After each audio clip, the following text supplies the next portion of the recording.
Bienvenue sur Africa 24 dans cette nouvelle édition du Non-Stop Info. Voici les titres.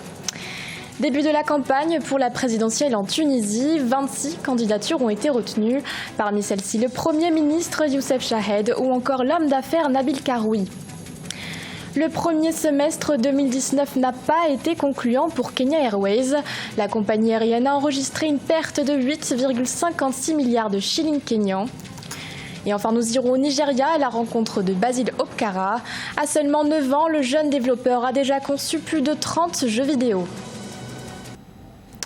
Il est attendu à l'Elysée ce mardi 3 septembre. Le président du Congo, Denis Sassou Nguesso, sera reçu par son homologue français Emmanuel Macron pour une visite de travail de 3 jours. Les discussions devraient être centrées sur l'environnement et le climat. Denis Sassou Nguesso serait donc reçu en tant que président de la commission climat du bassin du Congo, une région à peine abordée lors du G7 à Biarritz, alors qu'elle souffre d'une déforestation croissante depuis plusieurs années.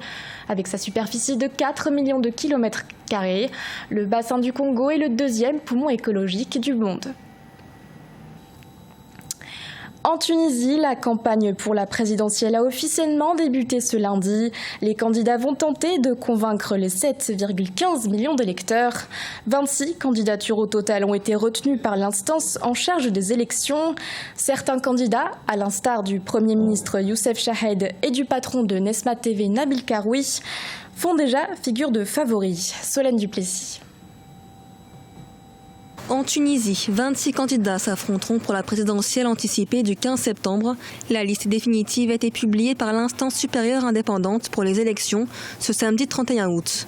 Parmi eux figurent des personnalités politiques, notamment le Premier ministre Youssef Chahed. En tout cas, Youssef Chahed s'appuie sur d'abord le fait d'avoir été le chef du gouvernement. Donc en fait, toute l'ambiguïté aujourd'hui, d'ailleurs qui impacte lourdement sur son image, et d'être au four et au moulin. Il était le chef du gouvernement et aujourd'hui candidat. Je pense qu'il a énormément créé une sorte d'image négative de lui et il a donné surtout l'impression de faire un forcing pour pouvoir accaparer ce poste de président de la République. Autre candidature validée par l'instance en charge des élections, celle de Nabil Karoui, l'homme d'affaires et magnat des médias, est détenu depuis le 24 août après avoir été inculpé pour blanchiment d'argent. Nabil Karoui, dont la candidature a bouleversé le paysage politique tunisien, fait figure de favori dans les sondages. C'est un homme qui a une chaîne de télévision. Petit à petit, il s'est fabriqué une notoriété, une image, et puis il s'est rapproché ce qu'on appelle les pauvres, les Tunisiens pauvres. Donc dans cette Tunisie de l'après-révolution, il s'est forgé une image et puis une sorte de respectabilité. Et c'est ce qui explique aujourd'hui ce phénomène Karoui. Les 26 candidats retenus auront l'occasion pour la première fois dans le pays de débattre en direct à la télévision nationale du 11 au 13 septembre, un moyen de renforcer le processus démocratique. Rappelons qu'au total, 98 dossiers de candidature avaient été déposés pour la présidentielle. Au Congo, le Comité national des enseignants prestataires menace le gouvernement de perturber la rentrée scolaire prévue le 1er octobre 2019. Ils exigent de l'État qu'il respecte les revendications inscrites dans le cahier des charges de l'année en cours avant le 15 septembre 2019. Un reportage de notre envoyé spécial d'Eva Panzou.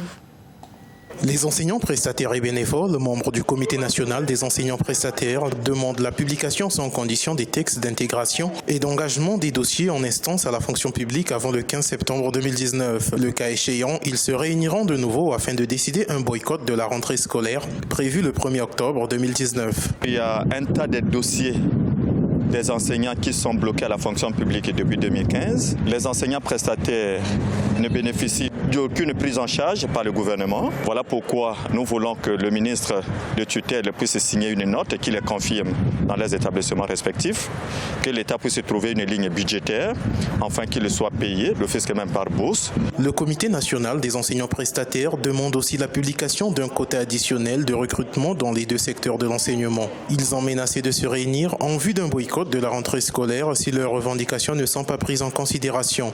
Craignant le pire à la veille veille de la rentrée scolaire, les parents d'élèves appellent les deux parties au dialogue. Donc nous appelons nos jeunes à bien sûr à mettre un peu d'eau dans leur vin, accepter si et seulement si les pouvoirs publics pouvaient les appeler autour d'une table pour regarder de près la réalité qui est devant nous, puisque d'ailleurs ils posent le problème, de leur intégration, de revoir au niveau de quotas. Or, le guichet unique avait l'avantage de faire qu'on ne puisse pas recruter à la place d'un enseignant actif qu'on recrute une autre personne.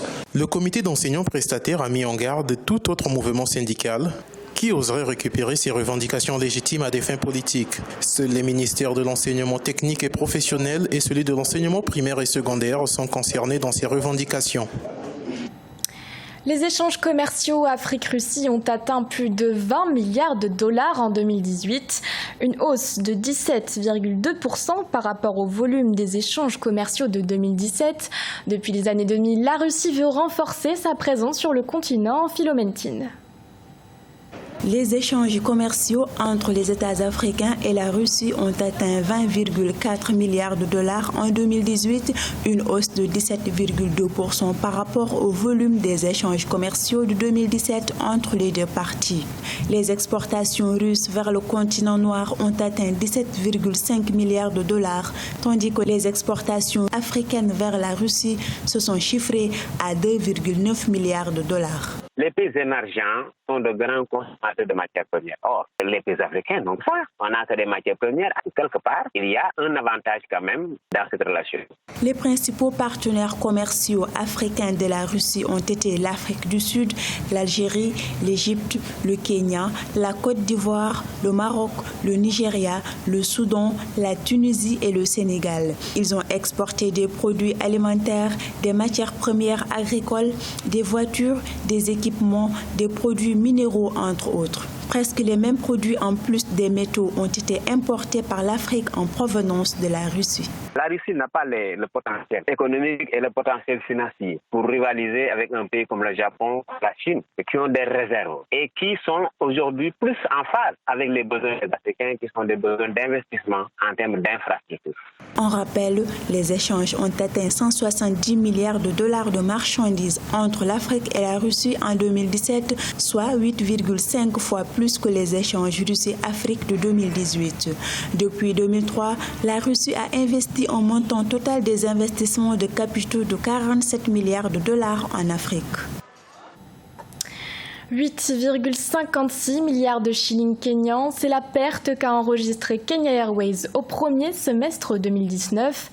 Une perte selon la compagnie due à l'augmentation des coûts d'exploitation, notamment en raison de l'ouverture de nouvelles lignes et de la remise en service de 2 Boeing 787. Farba Maroun. Premier semestre 2019, difficile pour Kenya Airways sur le plan financier. La compagnie nationale kenyane a enregistré entre janvier et juin une perte avant impôt de 8,56 milliards de shillings kenyans, soit plus de 80 millions de dollars. Comparé à la même période de l'exercice 2018, dont la perte était estimée à 3,9 milliards de shillings, soit plus de 35 millions de dollars, ce chiffre représente une augmentation de 112%. Cette perte s'explique par l'ouverture de nouvelles lignes et la remise en service de 2 de ces Boeing Dreamliner qui avaient été loués chez Oman Air. Dans une stratégie d'expansion, Kenya Airways a procédé à l'élargissement de son réseau, que ce soit sur le niveau africain ou bien au niveau international. Mais bien, dans sa phase de départ, ces lignes ne sont pas toujours rentables. En dépit de ce déficit commercial, la compagnie aérienne Kenya Airways a vu son chiffre d'affaires s'établir à 58,5 milliards de shillings, soit plus de 500 millions de dollars au 30 juin 2019, ce qui représente une hausse de 12,2% par rapport au premier semestre 2018. Les recettes issues des produits auxiliaires, je parle des services de maintenance, couplées avec les recettes du fret, cela mis ensemble a permis de booster les revenus de la compagnie aérienne au cours des 6 premiers mois de l'année. Les bénéfices se font rares au niveau de Kenya Airways, au moment où la société traîne une lourde dette de 220 millions de dollars. Détenue à 48,9% par le gouvernement kényan, elle avait fait l'objet d'un vote au Parlement en juillet 2019 en faveur de sa nationalisation dans le cadre d'une opération de sauvetage. À seulement 9 ans, Basile Okpara a déjà créé plus de 30 jeux vidéo. Passionné de nouvelles technologies, le jeune Nigérian a développé ses jeux en moins de 4 mois dès son entrée dans un centre de codage à Lagos. Aïssatou Diamanka-Beslo. Le génie africain ne cesse d'impressionner à travers le monde. L'Afrique a ses talents. Le talent d'aujourd'hui, c'est Basile Okpara, de nationalité nigériane. À seulement 9 ans, il a déjà créé plus de 30 jeux vidéo en moins de 4 mois depuis son entrée dans un centre de codage à Lagos, la capitale. Comme la plupart des enfants de son âge, il aime jouer aux jeux vidéo, mais Basile ne joue qu'avec les jeux qu'il a lui-même conçus. J'ai commencé à coder cette année et j'ai appris en regardant le jeu d'un camp d'entraînement. Le camp d'entraînement s'appelait Codefest et c'est pourquoi j'aime construire des jeux et parce que les jeux sont très amusants. À son actif, l'attaque à la grenouille, les joueurs défendent la terre des amphibiens, mais aussi Falling Apples, un jeu sur la cueillette des pommes, des jeux qu'il a créés grâce à une application de codage gratuit appelée Cratchutu. Son père fut le premier à l'encourager dans sa passion. Basile donne désormais des cours à d'autres enfants.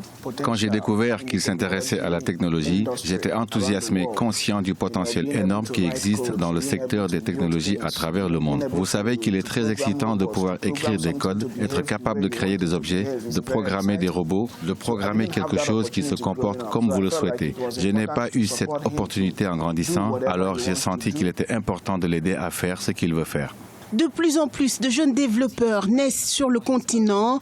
L'Afrique, une population de plus d'1 milliard d'habitants avec seulement 16% de connectivité à Internet. Les analystes se penchent sur la question. Ce secteur technologique pourrait dans les années à venir être un pilier de croissance économique et de développement, notamment pour le Nigeria. C'est la fin de cette édition. Merci de votre fidélité. L'actualité continue sur Africa 24.